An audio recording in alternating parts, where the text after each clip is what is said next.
Ooh, some people take it far.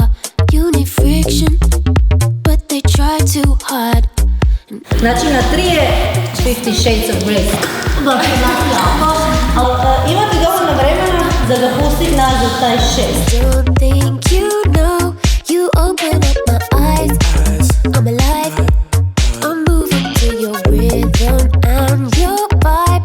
I love when we're united. Let's try it.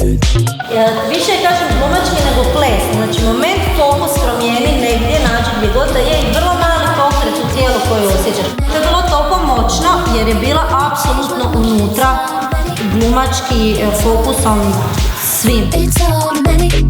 Nema veze, ako se zbunite tu neš prijelaz preko poda u loviju, napravite taj moment kad ona pada, gurnite, završite do kraja, jel?